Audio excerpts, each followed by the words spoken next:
Salut cogiteurs de cœur. Alors aujourd'hui je voudrais, suite à une vidéo qu'a fait Thierry Casasnovas, en fait pour faire prendre conscience de certaines choses aux personnes.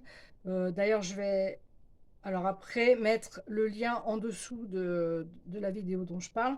Et du coup je me suis dit, ben, dans le même esprit, je vais te partager quelque chose. Alors peut-être que je vais te faire un cadeau et t'ouvrir les yeux ou pas sur comment dire le fait que le phénomène que décrit Thierry Casasnovas dans sa dernière vidéo, en fait,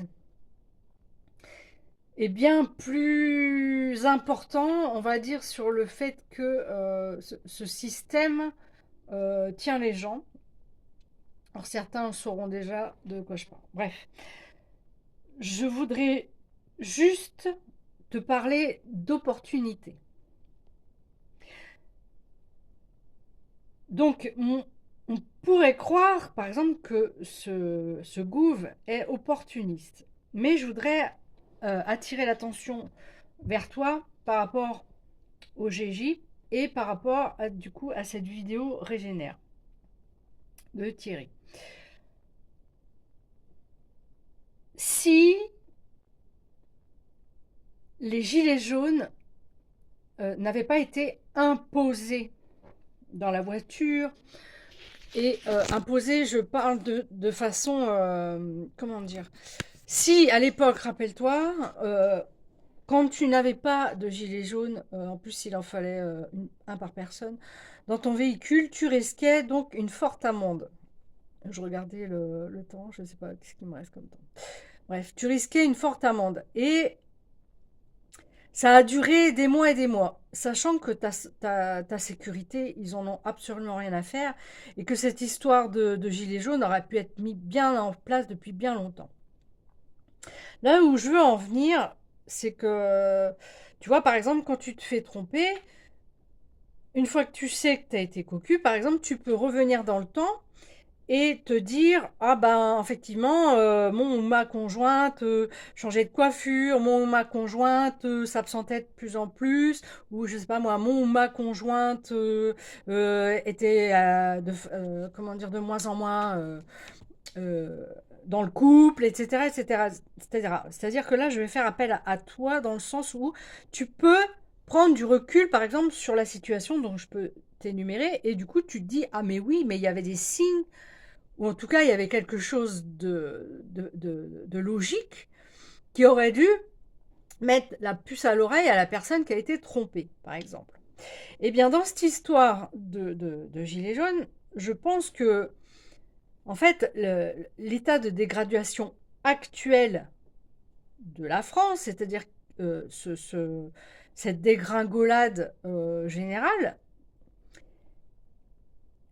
je vais te demander d'avoir la même ouverture d'esprit, en tout cas, que cette personne qui découvre qu'elle a été trompée.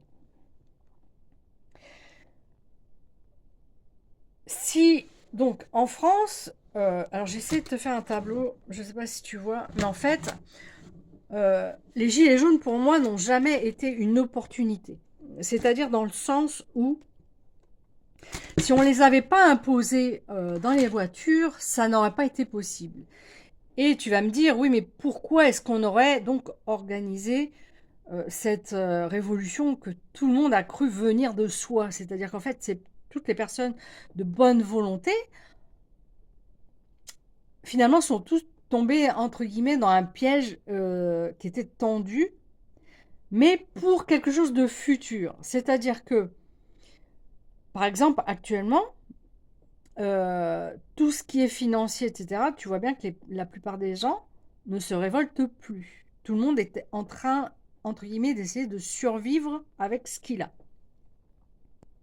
C'est-à-dire que, comment dire,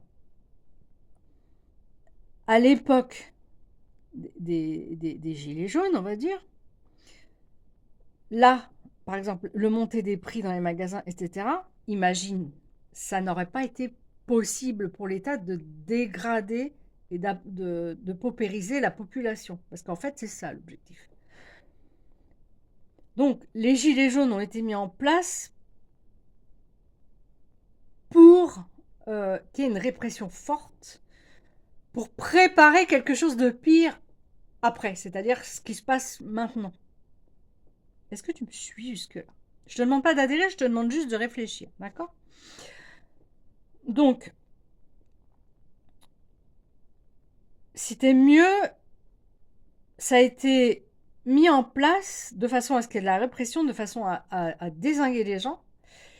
Et pour calmer ça, on a mis en place la crise sanitaire que tu connais.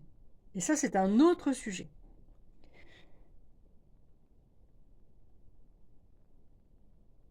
Donc en fait, ce qui est possible maintenant de faire au peuple, c'est-à-dire cette paupérisation, elle est possible, elle a été possible et elle est possible grâce à la répression qui a été mise en place, parce que les gens ne voudront plus sortir parce que les gens se sont fait déglinguer. Et par-dessus ça, les gens ont été traumatisés par le coco et donc se sentent bien heureux, entre guillemets. Je le mets entre guillemets, c'est-à-dire que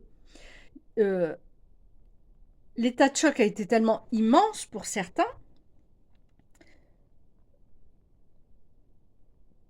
que c'est comme s'ils étaient morts, enfin symboliquement, c'est comme s'ils étaient morts, on les a privés de vivre. Donc en fait, ils s'estiment bien heureux, finalement, même dans la merde qui arrive, et dans cette merde générale. Et en plus, on leur met sous le nez des guerres à droite à gauche, c'est-à-dire qu'en fait, les gens se laissent dépouiller parce que ils ont vécu le coco qui a été où ils sont déjà morts, donc ils se disent c'est pas qu'ils se disent que c'est pas si grave, mais ça a annihilé toute volonté de révolte. Et puis en plus, il y a des guerres un peu partout autour. Donc ce qui fait que ce que je veux dire par là, c'est que c'est pas ce qui se passe actuellement, c'est pas un opportunisme.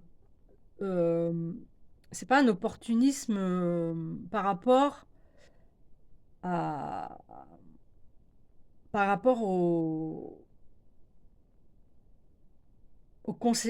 comment dire, à ce qui se passe actuellement. Ça a été prévu en fait. Alors malheureusement, je sais pas combien je suis. Toc, toc, toc, toc. Ouais, ça va. Si je peux essayer de faire une pierre de coups. C'est-à-dire que, voilà, j'essaie de te faire un truc. Tu vois, si tu mets une courbe de temps... Attends, hop. Oh non, bon, ça sert à rien. Bon, alors, si tu fais une ligne de temps, donc cette obligation de mettre un GJ dans ta bagnole, ils en ont fait de trop.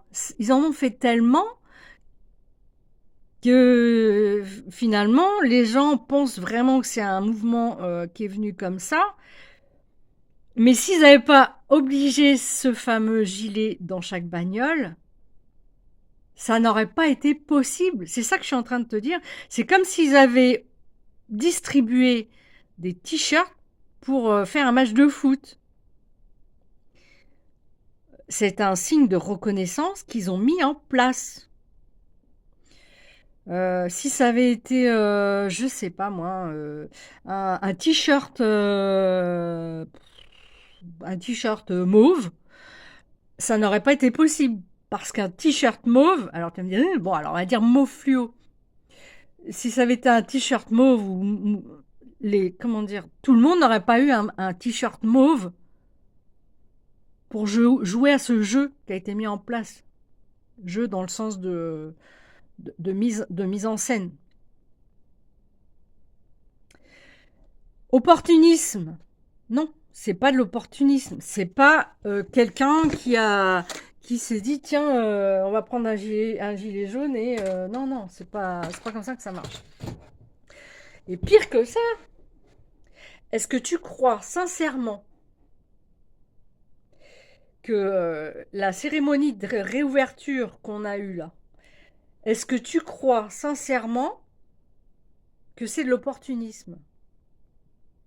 C'est exactement la même chose.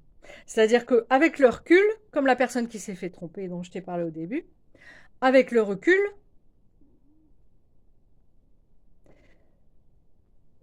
ça n'aurait pas été possible de faire ce cirque s'il n'y avait pas eu cet embrasement. Embrasement dans lequel on ne sait pas, il n'y a pas eu d'enquête au jour d'aujourd'hui, que dalle.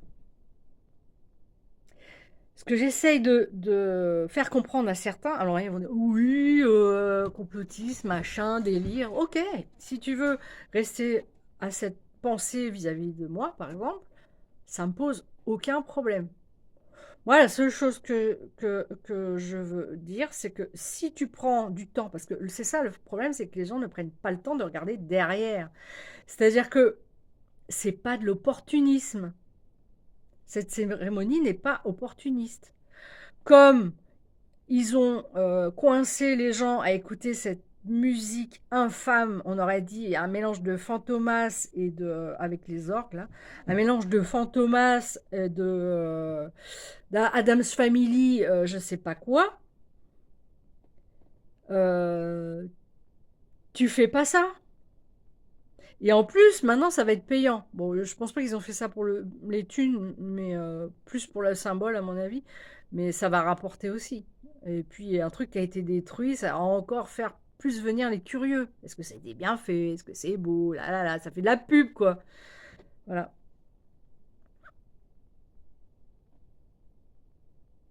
Et si tu veux mon avis, le grand Donald américain, là, c'est pareil, il s'est retrouvé coincé dans. Je pense qu'il n'avait pas pensé à ça, qu'on allait lui infliger la musique de Addams Family avec les orgues. Parce que c'était une musique sataniste. Voilà. Voilà. Enfin bref, tout ça pour dire que ce n'est pas de l'opportunisme. Les gilets jaunes ne sont pas n'ont pas été euh, une révolte du peuple. Non, non, les gens lui ont cru, oui, oui, oui, oui, oui, oui. Les gens, en fait, ont juste servi de cobaye pour ce qui nous arrive au jour d'aujourd'hui. Et c'est pas fini. Par exemple, les paysans, on leur, on veut les détruire. Ça, alors ça fait un bout de temps que je me dis, mais qu'est-ce qu'ils veulent faire? Est-ce qu'ils veulent faire des fermes pour nous faire bouffer des insectes, etc. Mais je pense que c'est plus simple que ça. Je pense qu'ils veulent les détruire pour piquer leurs champs de façon à ce qu'ils arrêtent de produire, pour foutre du photovoltaïque à la place des champs. Ça va être magnifique. Voilà. Mhm. L'autre jour, je regardais, t'as qu'à aller voir. Alors, je sais pas, je suis allée voir sur. Oui, c'est Map. Il y a une forêt à côté de chez moi. Et je regarde, je vois. Mais c'est quoi? Qu'est-ce que c'est que ces rayures? Et en fait, il s'avère que bas dans les bois, il y a des panneaux voltaïques. Donc, ils ont détruit une bonne partie de la forêt. Et, euh, et maintenant, c'est des panneaux voltaïques. Et je pense que à terme, dans leur folie, ils veulent prendre Alors déjà, ça les arrangera parce que les paysans sont les dernières personnes autonomes, je veux dire, plus ou moins financièrement. C'est-à-dire ils arrêtent de travailler quand ils veulent. D'abord, ils ont dû les forcer, à mon avis, à avoir des crédits sur le dos avec les nouvelles normes de productivité et de déclaration de leur production, etc., etc. Bon, bref, ils ont réussi à les dézinguer. Donc là, l'idée, c'est de nous faire manger ce qui vient de l'extérieur. D'ailleurs, on ne saura absolument pas ce qu'on mange. Et de foutre du photovoltaïque partout. Ce que je veux dire par là, c'est qu'il n'y a rien d'innocent. C'est-à-dire qu'à chaque fois que quelque chose est détruit, c'est parce qu'ils ont l'idée de reconstruire derrière. De même manière que le DPE a été mis en place, alors sans aucune mesure, c'est-à-dire qu'il n'y a pas quelqu'un qui vient chez toi et qui va, je sais pas moi, mesurer la température à telle date pour voir s'il y a des pertes énergétiques, etc. Ce sont juste des cases dans des croix dans les cases. Et donc, pour, de façon à, comment dire, à forcer les gens à faire des travaux. Mais c'est absolument pas, comment dire, et surtout à prendre des crédits, c'est ça qu'ils veulent, c'est que les propriétaires qui sont autonomes du coup financièrement prennent des crédits de plus en plus et sur des travaux. C'est-à-dire qu'en fait, ces gens-là aussi vont être donc atteints. Sachant que ça fait diminuer le parc immobilier, parce que les travaux obligatoires, les propriétaires sont obligés de le répercuter sur le prix des loyers. Voilà, voilà. Et donc, ça et autres, c'est-à-dire seuls les plus riches pourront faire toutes les normes qui changeront tous les ans ou tous les, je sais pas, 5 ans, ta maison ne sera plus aux normes, il faudra faire ci, il faudra faire ça, il faudra faire ci, il faudra faire ça. C'est-à-dire qu'il y a, il y a une contrôle, il y a un contrôle du vivant et de manière générale. Donc voilà, c'est tout. Pour mon histoire de gilet jaune, eh ben, réfléchis juste à ça, fais-moi plaisir. Allez, vas-y. Et tu verras que au jour d'aujourd'hui, avec tout ce qui se passe, les prix qui sont pratiqués, etc., euh, la distribution forcée des gilets à l'époque a été juste une distribution de dossards pour calmer les, les ardeurs éventuelles post-coco. Voilà. Voilà, voilà, voilà. Bah c'est tout. Bisous.